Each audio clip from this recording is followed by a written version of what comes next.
Hello and welcome back to my channel. My name is Joy if you're new here, but you're probably not, so let's just get into it. Okay, so today I'm going to be talking about one of the least visited national parks in the US. So basically, the US puts out visitation statistics every year. So based on those numbers, I sorted them all out and then labeled them by which are part of the contiguous United States and which aren't. So there are several national parks in Alaska, Hawaii, and the Virgin Islands, which actually have pretty low visitation statistics, mostly because they're hard to get to. So last year in 2020, Channel Islands had about 167,000 visitors that year.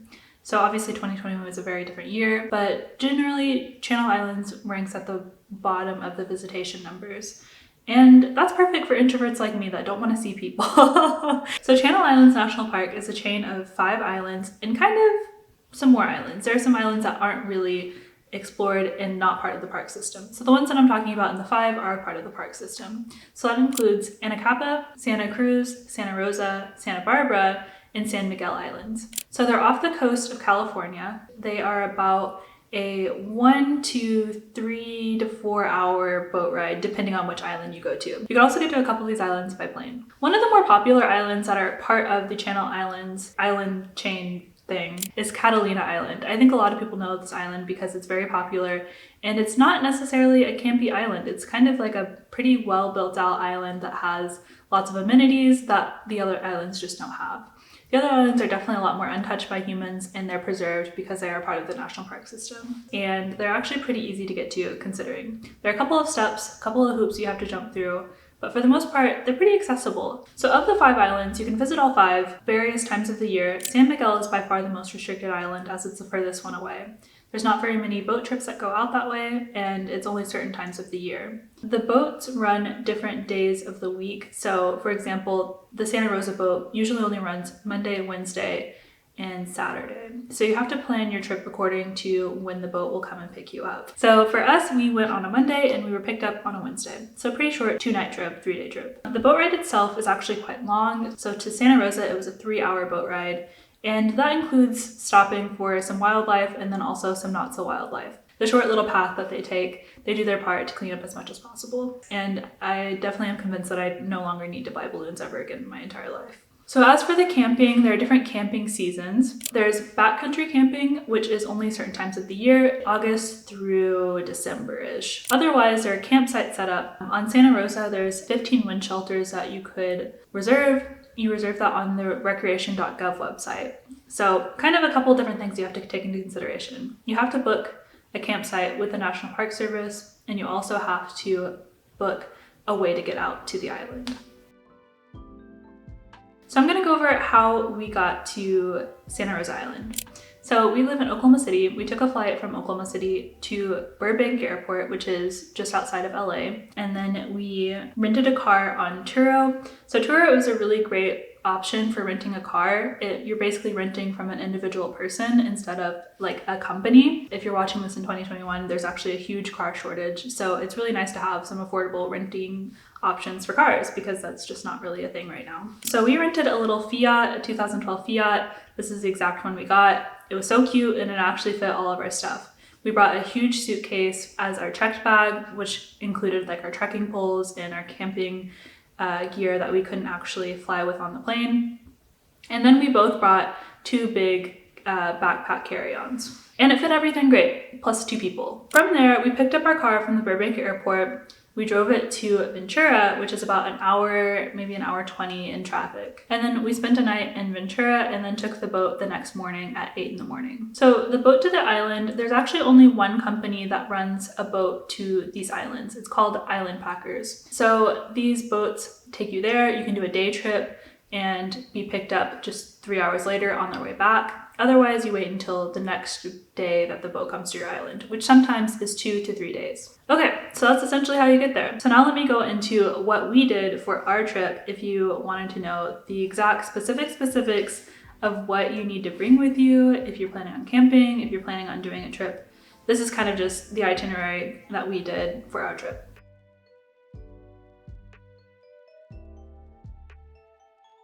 We started out the morning with breakfast at a place called Hiiii. We just had some egg sandwiches and they were amazing. I mean, the coffee wasn't remarkable, but it was coffee, it was fine. We went to the farmer's market next. It was actually right next door to Hiiii. So there's a bunch of cute little local shops along there, some vintage shops, the farmer's market. There was just like a lot of things along the coast. So we just so happened to be there on a Sunday. So we actually were there just in time for their farmer's market. And we actually ended up picking up a lot of our camping snacks there. So we picked up some really good local jerky. We picked up some dried fruit, some dried apricots that were absolutely amazing.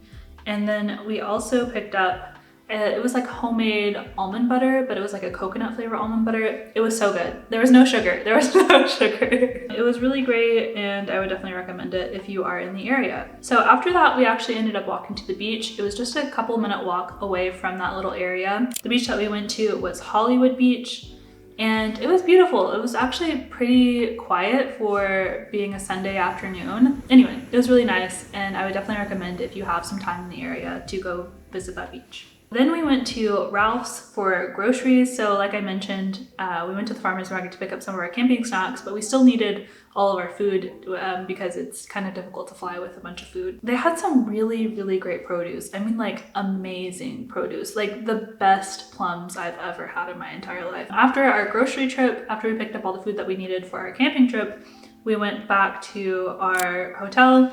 We stayed at Casa V Mar Inn, and it's about 10 minutes away from where the port is. So Casa V Mar Inn is a beautiful little hotel. It was actually really, really affordable. The flowers are beautiful. It was right next to this really beautiful tennis court. Everything was just so beautiful. And the room was actually a really good size, especially just considering we were just going to be there for one night. So the hotel is actually located right next to this really great hot pot place that we ended up having dinner at, so we just walked over there. I had a really good taro tea, if anybody cares. It was amazing. I mean, it was just so good. I feel like that's the theme of the trip. All the food on this trip was so good. So after dinner, we actually ended up going back to the beach. I would recommend actually going at night or closer to sunset. It's a lot prettier and there's less people, as you can imagine. We did end up kind of losing our car because it was so dark, but we found it. We made our way home. We're fine.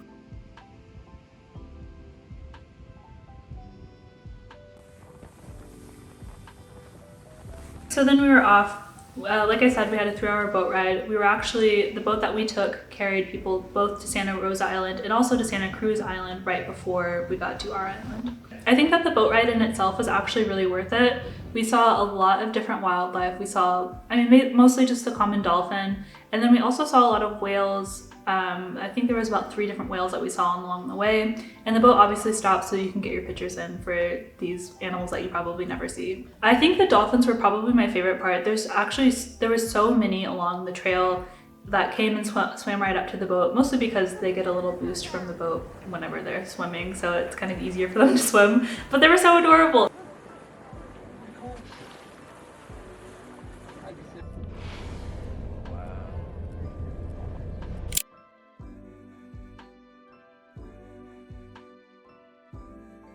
So 3 hours and several dolphins later, we finally made it to Santa Rosa Island, and we got there at about 11:30. The boat was running a little late. Between the two of us, Levi and I, we had about 80 pounds of gear, I would estimate. Once you get to the island, Santa Rosa Island, you have to hike 1.5 miles to get to the campsite. It's mostly flat until the end whenever it's kind of uphill.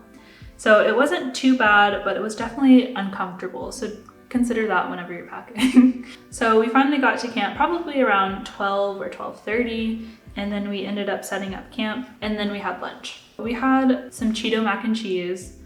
It's just as good as you would expect it is. I mean, I'm sure nobody cares about camping food recommendations, but this Cheeto mac and cheese was so good. We stored the rest of our food in these little storage boxes that they provide attached to the wind shelter.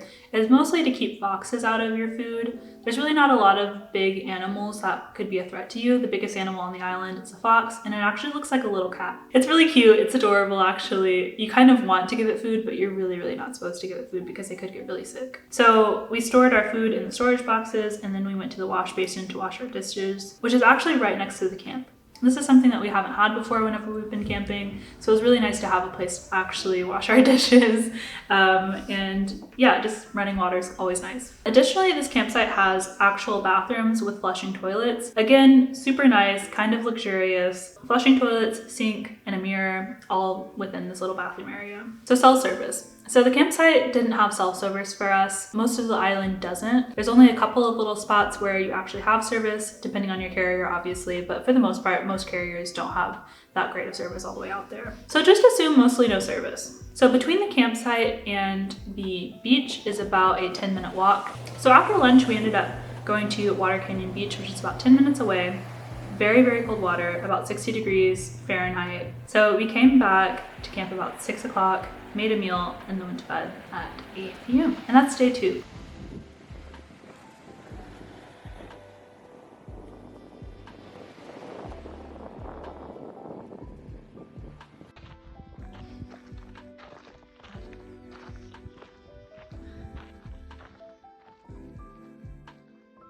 So day 3. So this was our first full day and only full day on the island.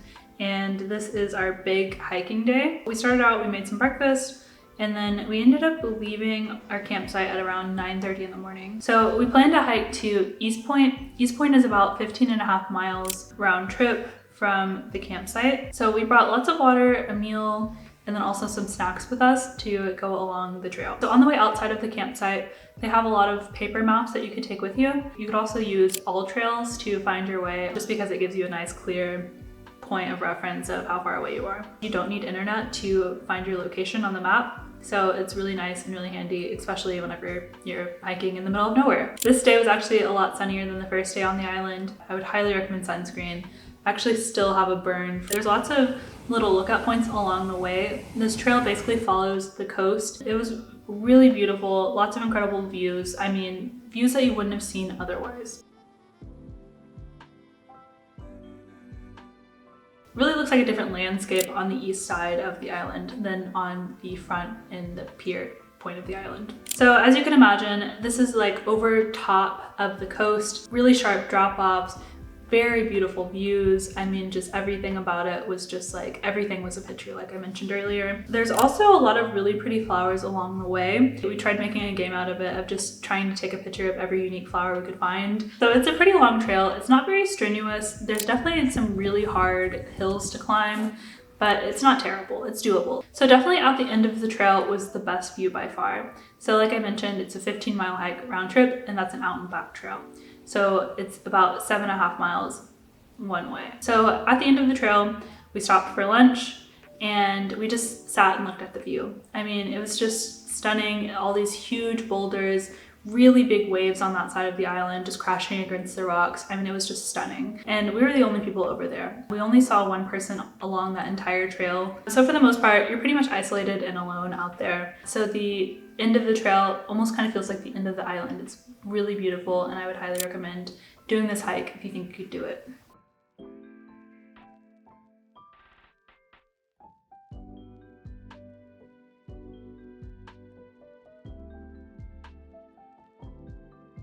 On the way back was a little brutal for us, especially towards the end.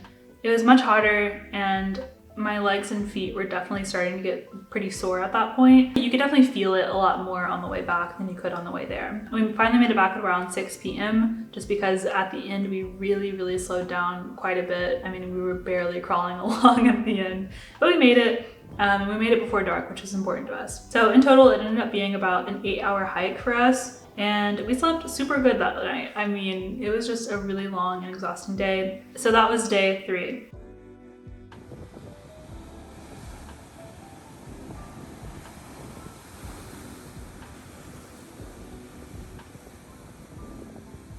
For day 4, this was our last day on the island. We woke up, as you can imagine, very sore and exhausted from the previous day of hiking. We had a very slow morning packing up. So we needed to check out of our campsite by 11 a.m. for the next round of campers. We got all of our stuff and hiked back to the pier. So on the pier, there are storage lockers that you can put your bags in while you wait for the boat to come back, which is about 4 hours. So the way the boats work is they come out, drop off the campers and the day campers for that day, and then they come back 3 hours later, pick up the day campers that they just dropped off, and then pick up everybody that's leaving the island. So the previous campers, essentially. So there's about a 3-hour stretch where the new campers are there and you're an old camper and you gotta be out of the campsite. Hopefully that makes sense. So we put our stuff in these storage lockers while we waited for the boat. To kill some time on the island, we actually visited kind of like the more museum-y historical side of the island, which we hadn't seen before. So this is where there's an old school and a ranch. So the island actually was a working cattle ranch from the 1800s until the late 1990s, whenever it finally stopped its operations. After wandering the island for a couple of days, we now had a really big appreciation for the history of the island. I would definitely recommend checking out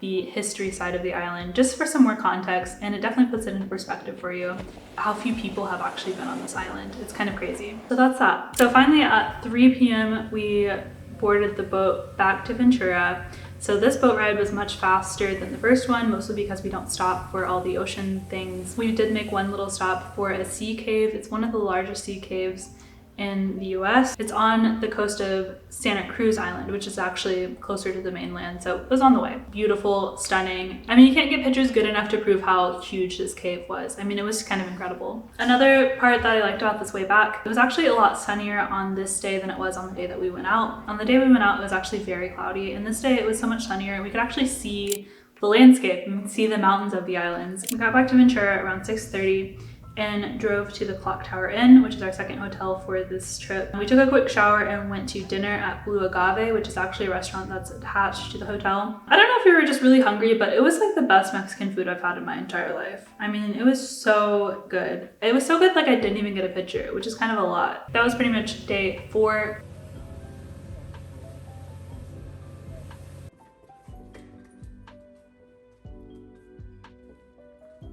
So day 5, this is our last day, just generally, just the day that we're coming home. So that morning we went to Immigrant Sun Cafe, which was just 2 minutes away from our hotel. I'm gonna need you to listen to me very, very closely. They have the best chai latte I've had in my entire life.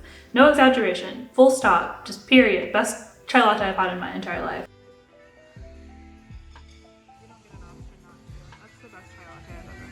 I've had my fair share of spicy milks before, and this one was very, very different. It was incredible, just incredible. At the end of our meal, they actually ended up giving us the cutest little lemon poppy seed cookie, and it was like packaged in this little Italian hand bag. I thought it was so cute. Just like this hairy little Italian hand is like on the bag. I don't know, it was adorable. So I would really recommend this place if you're looking for breakfast or you have the time. So after that, we drove an hour back to Burbank and caught a flight back home, and the rest was pretty much history. So yeah, it was an incredible trip.